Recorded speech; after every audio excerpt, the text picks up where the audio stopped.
Working committee ने प्रस्ताव पारित किए हैं। सबसे पहला तो जो पहलगांव में निर्दोष निहत्थे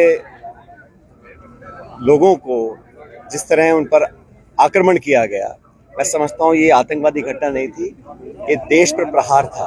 और पहलगाम की घटना के लिए जो भी मुंह तोड़ जवाब पाकिस्तान को देना है उसके लिए भारत पूरी तरह तैयार है।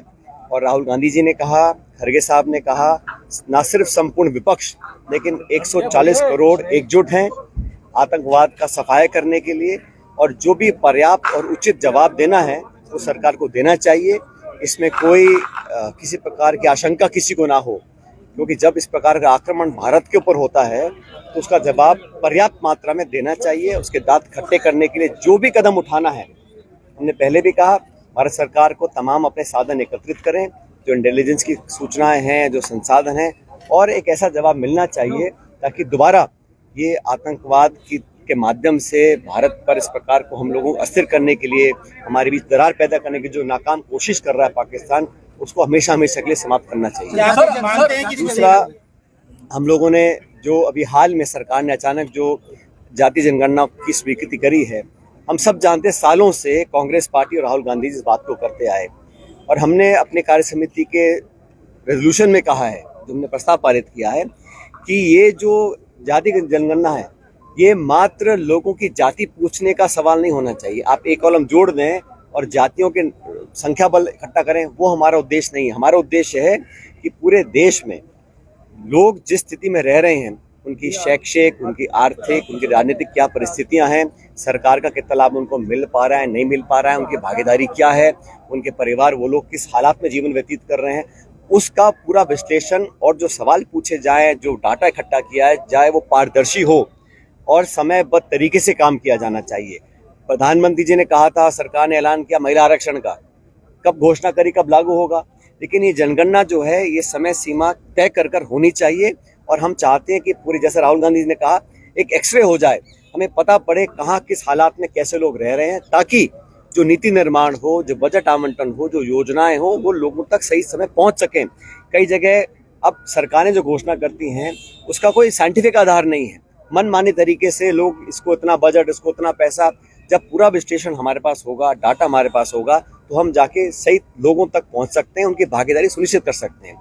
इसको लेकर हम लोगों ने प्रस्ताव पारित किया कि बिना समय खोए, ये जुमले देने की आदत भाजपा सरकार को है, तो हम लोगों की मांग पर, जनता के दबाव में, कांग्रेस के आग्रह पर हमारी लगातार मांग रही। राहुल गांधी जी ने यात्रा जो की थी, भारत जोड़ो यात्रा, उसमें प्रमुख मांग ये थी कि लोगों की गिनती हो, पता पड़े लोग किस हालत में रह रहे हैं, ताकि उन तक सार्थक मदद हम देने में कामयाब हो सके। हमने 2 प्रस्ताव पारित किए थे। मैं उम्मीद करता हूं कि भारत सरकार ये जो जनगणना है, और मुझे आश्चर्य होता है साथियों, भाजपा के तमाम नेता, कार्यकर्ता, मंत्री, मुख्यमंत्री मजाक उड़ाते थे। कांग्रेस के नेताओं को, राहुल जी को अर्बन नक्सल बोलते थे जब हम जातीय जनगणना की बात करते थे। क्या भाषण देते थे वो, एक है तो सेफ है, बटोगे तो कटोगे, और मंत्री और सारे लोग कहते थे ये कांग्रेस की जो मांग है ये व्यवहारिक नहीं है, इससे नुकसान बहुत देश को होगा।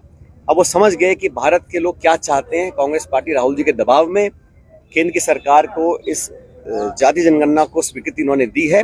हम चाहते हैं जल्दी इसका काम शुरू हो। सर, आरएलपी सुप्रीमो जो है उन्होंने जो है राजस्थान 21 में गड़बड़ी का आरोप लगाया। देखिए, सबसे पहले तो जो भर्तियों में गड़बड़ी हुई है इसके तमाम सबूत सामने आए हैं। और जब से नई सरकार बनी है, भाजपा जब विपक्ष में थी तो बहुत सारे वादे करती थी, और मैंने खुद कई बार इस बात को उठाया कि जो आरपीएससी है उसका एक पूरा मूल चूक, उसका पुनर्गठन होना चाहिए। तमाम तरह के आरोप लग रहे हैं, लोग जेलों में बंद हैं, उसका संचालन करने का जो तरीका है वो पारदर्शी रहा नहीं। तो एग्जाम्स में पेपर लीक होना, नौकरियों में धांधेबाजी होना, और एसआई वाली भर्ती के लिए बहुत पहले से हम लोग मांग कर रहे थे कि जब कमेटी बैठी, कमेटी ने कहा रद्द होनी चाहिए, सरकार के मंत्री कहे रद्द होनी चाहिए, सारे आंकड़े आपके पास है, तथ्य आपके, तो ऐसी क्या मजबूरी है, क्या व्यवस्था है कि आप नहीं करना चाहते हैं? लोगों को न्याय मिले, ईमानदारी से बच्चे जो पढ़ाई करते हैं उनके साथ धोखा ना हो, इस बात के सब पक्षदार हैं और सब मांग को करते हैं। लेकिन सरकार की न जाने क्या मजबूरियां हैं, और जो भी आरोप किसी पे लगते हैं तो मुझे लगता है कि सरकार की जिम्मेदारी है कि उसका स्पष्टीकरण मिलना चाहिए। आपको याद होगा जब हमारी सरकार केंद्र में थी, यूपीए सरकार थी, तो किसी मंत्री पे अगर आरोप भी लगता था तो सोनिया गांधी जी एक नैतिकता के आधार पर लोगों को इस्तीफा लेती थी, चाहे वो बंसल जी हों, चाहे शशि थरूर जी हों या बाकी लोग हों। और अब कोर्ट के निर्णय जो सामने आ रहे हैं, कॉमनवेल्थ गेम्स पर आरोप लगाया था, CWC घोटाला कहा गया था, कथित घोटाला।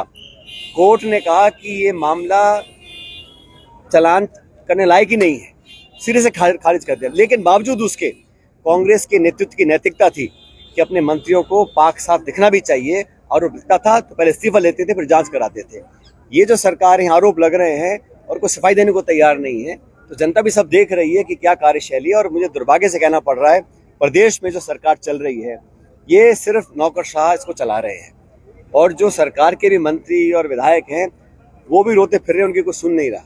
तो कौन चला रहा है, कौन नेतृत्व कर रहा है, कैसे इसका संचालन हो रहा है, इतने सत्ता के केंद्र बन चुके हैं, आपस में इतना खिंचाव चल रहा है, समझ में नहीं आ रहा है। और मैं तो समझता हूँ कि 1.25 साल कम नहीं होता, जो शुरू का साल होता है बहुत महत्वपूर्ण होता है, उसमें जनता को दिशा मिलती है सरकार की। तो यहाँ तो जिन्होंने वादे किए थे, चाहे वो नौकरी हो, भर्ती हो, पेपर लीक हो, RPSC हो, करप्शन हो, निर्माण हो, विकास हो, उन सब वादों पर भाजपा कहाँ खरी उतर पा रही है, जनता सब देख रही है।